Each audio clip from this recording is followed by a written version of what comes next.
Es interesante ver tantas personas alérgicas al sol. Es bueno para la conferencia. Así que, bueno, vamos a tratar de hacer una charla nuevamente dinámica, tal vez un poco más oscura que las anteriores, porque el tema lo amerita. ¿Sí? Vamos a hablar de algo que es el dolor, enfocado en un dolor posquirúrgico, pero también enfocado en la paciente con dolor. Ya hoy tuvieron una charla de dolor y endometriosis. Vamos a seguramente tocarnos en muchos temas, pero es interesante que podamos ver esto. Entonces, la idea es hablar un poquito de dolor posquirúrgico, qué podemos hacer, ¿no? No tengo conflictos de intereses para esta presentación. Yo siempre digo, lo que pasa cuando uno recibe una paciente con dolor es esta pregunta.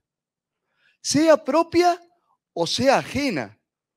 Si es ajena, peor, que vuelva con su médico.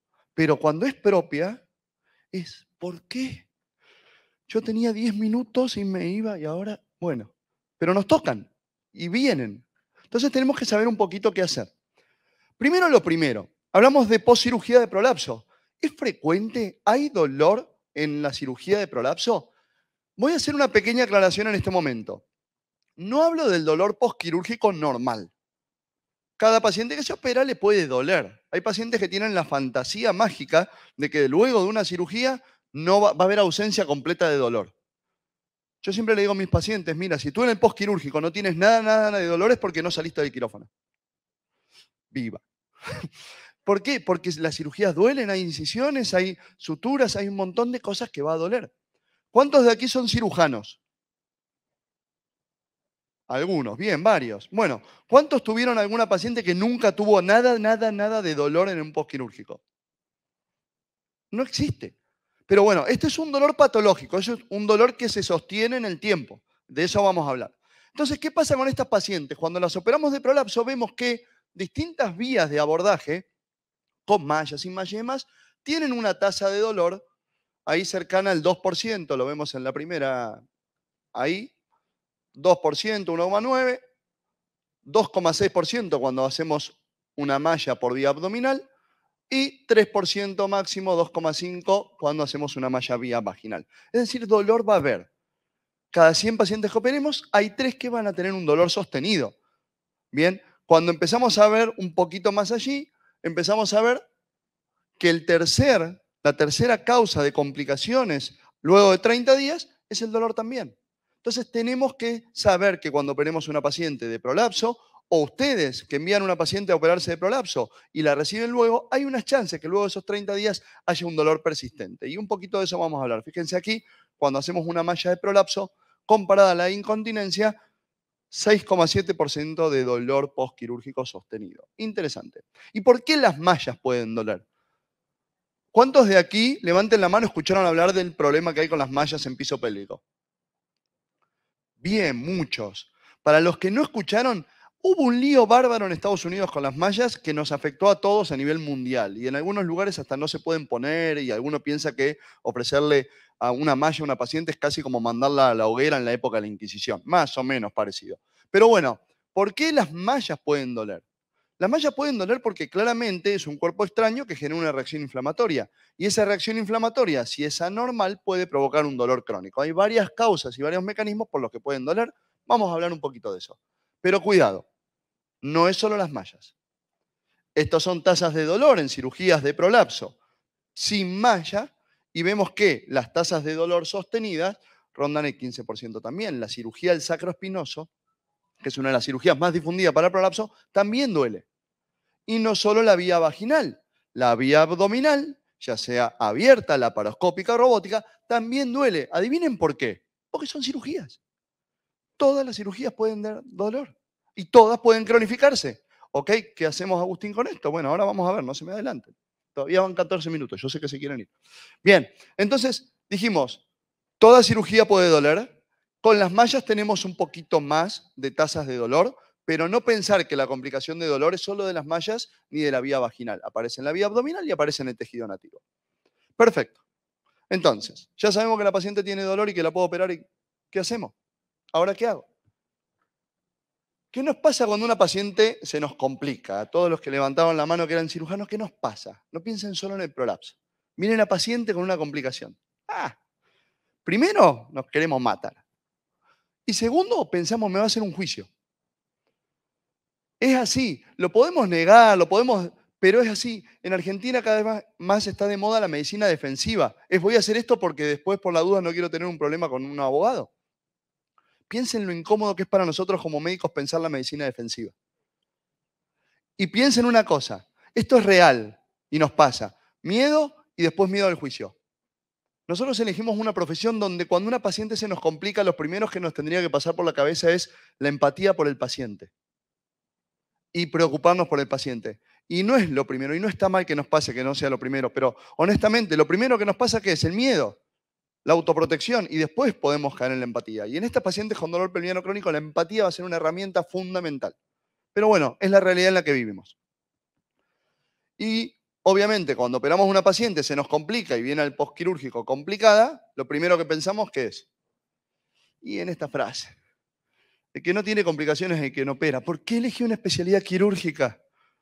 Le hubiese puesto un pesario, como decíamos ayer, ¿no? Pero bueno, acuérdense que ayer yo les dije esto también.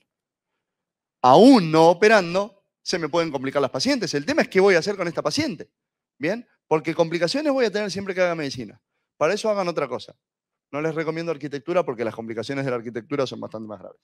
Bueno, entonces, ¿cómo podemos tener alguna herramienta para manejar inicialmente a estas pacientes con dolor?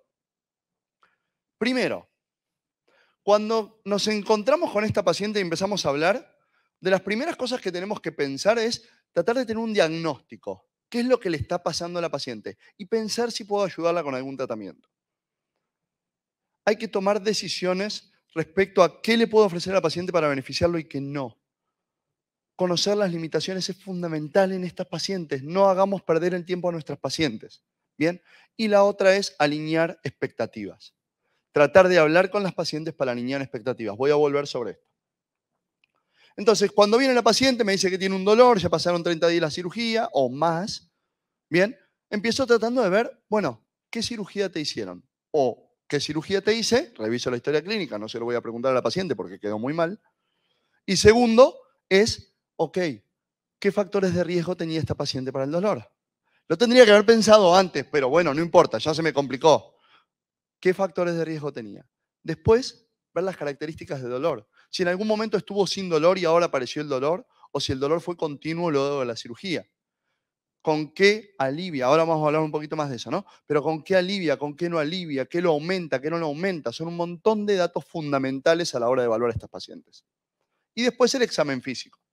Entonces decíamos, el interrogatorio con el dolor para estas pacientes. Características del dolor fundamental. Estas pacientes, vieron que yo les decía al principio, cuando viene la paciente es, ay, ¿por qué a mí? Esta consulta no puede durar nunca 10 minutos. No puede durar nunca 15 minutos. La primera vez que vemos una paciente con un dolor de este tipo, un dolor crónico, la consulta va a durar 40 minutos, una hora. Y tenemos que estar dispuestos a darle ese tiempo a la paciente, si no, ni lo intentemos. Yo cuando recibo una paciente con un dolor, lo que sé en el momento que la paciente me dice, vengo porque tengo un dolor hace tanto tiempo, es que me voy a atrasar en mi consulta. Que todas las otras pacientes se van a enojar conmigo porque las veo tarde. Lo sé, pero si no estoy dispuesto a tratar con eso y a lidiar con eso, esa paciente que está delante mío no va a llevar una buena respuesta. Y va a ser una paciente que va a sumar otro médico más a su lista de médicos.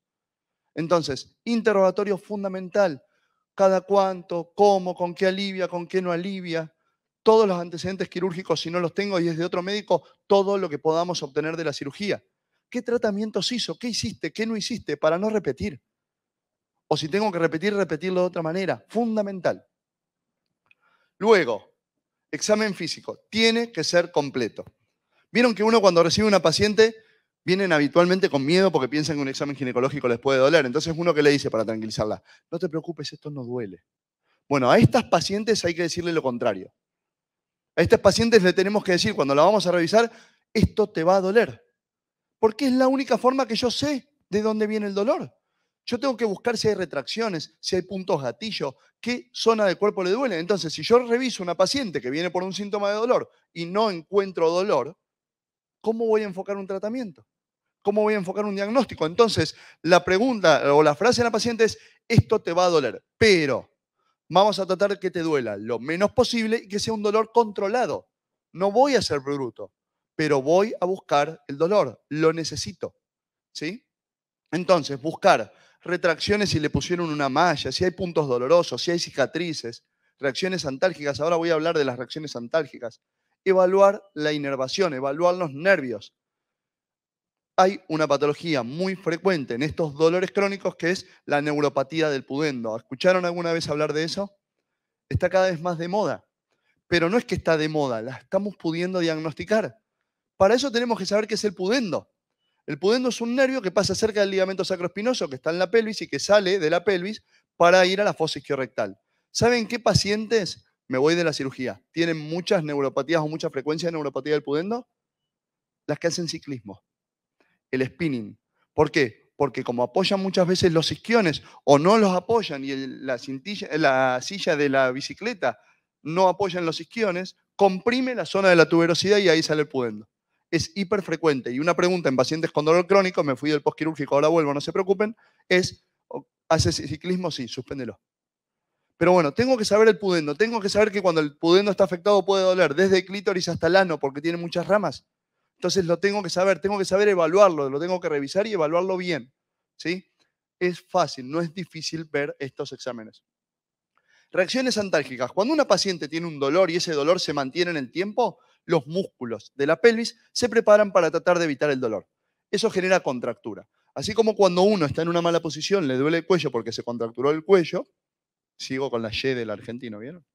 Bueno, cuando duele y uno se mueve, duele. Bueno, pasa lo mismo con los músculos elevadores del ano y los músculos del piso de la pelvis. Con lo cual, se vio que hasta el 70% de las mujeres con dolores que se sostienen en el tiempo tienen problemas en los músculos. Búsquenlos.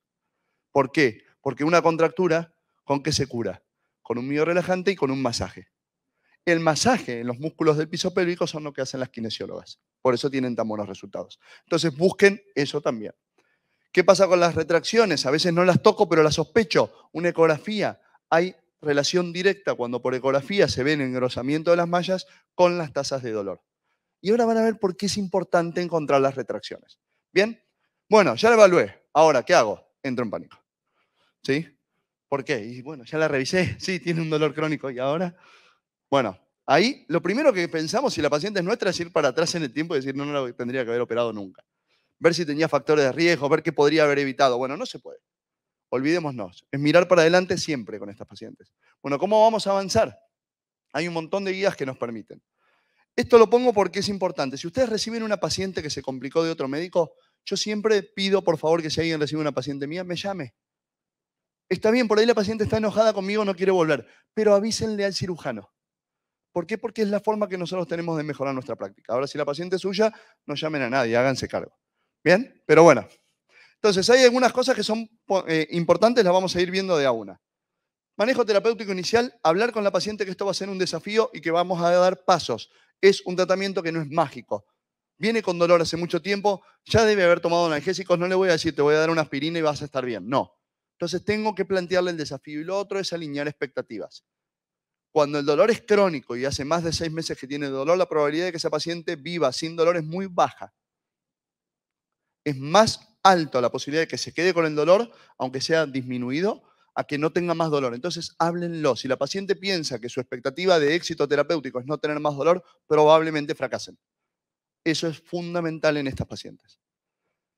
Cuando hablamos de las mallas, hay algunas guías que son muy interesantes que lo que dicen es evaluar a estas pacientes, revisarlas y dividirlas en dos grandes grupos. Las que tienen cicatrices o retracciones y las que no la tienen. ¿Por qué? Porque el éxito de la terapéutica y el tipo de terapéutica es distinta. Si no tiene alteraciones, si no tiene cicatrices y no tiene retracciones, comenzar con algún analgésico, ¿sí? Pueden ser analgésicos comunes. Lo más probable es que la paciente ya los haya tomado, así que no se preocupen por eso. Van a saltar al segundo paso o al tercero. Y la kinesiología, la rehabilitación es fundamental, mostró muchos efectos buenos. Siempre tengan, fíjense que lo dije en la clase anterior, una fisioterapeuta cerca que sea buena de piso pélvico, porque los va a ayudar un montón. ¿Qué pasa cuando encontramos una alteración estructural en la malla? Bueno, lo que dicen los que saben, que no soy yo, por eso los leo, es si tiene retracciones en las mallas transvaginales y ustedes no están habituados, derívenla en ese momento. No se encarnicen con la paciente, derívenla. Ahora, si ustedes están familiarizados, hay algunas cosas que podemos hacer. ¿Qué cosas podemos hacer? Podemos retirar la malla. ¿Qué es lo que tenemos que hacer? Si encontramos una retracción y una alteración estructural, lo que se recomienda es operar lo que encontramos, no sacar toda la malla. ¿Bien? Si hay una retracción, ¿por qué? Porque la paciente que tiene una retracción y tiene dolor, cuando yo corto la retracción anda bien. Si no la corto, no va a andar bien. Ahora, la que no tiene una retracción y yo saco toda la malla, pasa esto. 50% del dolor persiste. Y eso la paciente lo tiene que saber. No tiene alteración estructural, tiene dolor, tiene que saber que si yo lo opero, la mitad de las posibilidades son de que le siga el dolor. Fíjense que con distintos trabajos, esto los vamos a pasar, las tasas de éxito, perdón, son muy variables, pero hay algunos del 50%. ¿Bien? En general no hay evidencia que soporte sacar toda la malla, excepto cuando la vía es abdominal. ¿Sí? Cuando la vía es abdominal, este es el trabajo, dicen que lo ideal es sacar toda la malla. ¿Bien? Pero bueno, Agustín, le saqué la malla, no anda. ¿Y ahora qué? Bueno, ahora esa paciente se convierte en un monstruo, no, mentira, se convierte en otro tipo de paciente, que es la paciente con dolor pelviano crónico, que es similar a lo que ya vieron para la endometriosis. El dolor pelviano crónico puede ser multifactorial, multietiológico, pero más o menos tiene un manejo similar. ¿Sí? Tenemos que saber que el dolor que se persiste por más de 6 meses pasa por algo que se llama síndrome de sensibilización central al dolor, que es cambios en las transmisiones nerviosas que hacen que esa paciente yo le puedo amputar la pelvis y va a seguir teniendo dolor en la pelvis. Porque el problema está en las vías de transmisión. Esos cambios plásticos en las vías de transmisión son los que hacen muy difícil tratarlas. ¿Bien? Esta sensibilización central, sin duda, es de nuestros mayores desafíos. Para un dolor pelviano crónico no es el tema de esta charla. Hay guías. Elijan las que les guste. Hay muchas guías, ¿sí? Muchas, de distintos tipos. Pero siempre tener una guía. Ahora, una de las que a mí me gustan dice que si el dolor es neuropático, uno puede empezar con algún antidepresivo, en general la amitriptilina, en dosis bajas que se van duplicando, que si esto no funciona, se pueden agregar otras medicaciones para tratar de buscar sinergia, a veces la pregabalina, a veces la duloxetina, hay muchas drogas que sirven para este tipo de cosas. Atrévanse a usarlas si van a manejar pacientes con dolor pelviano crónico. Cuando yo empecé, me hablaban de amitriptilina y temblaba. Decía, voy a llamar a un psiquiatra para que lo medique porque yo no sé medicar este tipo de drogas. Ahora ya es, y agrégale un poquito más de acá, un poquito menos. ¿Por qué? Porque uno aprende que son drogas seguras y que le hacen bien al paciente. ¿Bien? ¿Qué es lo que pasa? Son muy lindas las guías, pero muchas veces, la mayoría de las veces las guías tienen un final. ¿Vieron? Cuando uno lee la guía, termina acá. Hace esto, segunda línea esta, tercera línea esta. Bueno, nuestras pacientes suelen caerse de las guías. Las pacientes del dolor pelviano crónico suelen no respetar la guía. ¿En qué sentido? Hice primera línea, no mejoró. Hice segunda línea, no mejoró. Hice tercera línea, no mejoró. La guía no me dice más nada. ¿Qué hago? Y es lo que yo les decía, 50% de las mujeres persisten con el dolor. Ahí es donde uno empieza a buscar otro tipo de alternativas. Cualquiera. Yo tengo en mi celular teléfonos de brujas, acupunturistas, gente que vende marihuana. Soy un traficante. ¿Pero por qué? Porque tengo una paciente que le fue bien con una bruja. Bueno, dame el teléfono de la bruja, porque en la próxima te mando con la bruja otra. Tengo marihuana, aceite de cannabis, perfecto, es de buena calidad, sí, dame el teléfono del dealer. ¿Por qué? Porque lo importante es tratar de ayudar a la paciente. ¿Sí? Lo importante es que nosotros podamos ayudar a nuestra paciente. Para concluir, en los últimos 10 segundos, sepamos que las pacientes son complejas, hipercomplejas. No las quiere nadie. Vienen rebotando de médico en médico. ¿Sí? Que la etiología del dolor cuando es crónico ya es múltiple. No pensemos en que le voy a cortar la mallita y va a andar. Que la eficacia de los tratamientos es muy variable. ¿Bien? Y que siempre, pero siempre en estas pacientes trabajen en equipo por su salud mental, por su salud espiritual y por el bien de la paciente. ¿Bien? Acuérdense, esta frase a mí me encanta, dice que, lo dijo Freud, la ciencia ahora es más moderna, pero la frase sigue aplicando. Muchas veces lo que la paciente necesita es empatía y acompañamiento. Si logramos eso, seguramente nos va a querer un poco más. Les agradezco muchísimo la atención y bueno, nos veremos en otra oportunidad. Gracias.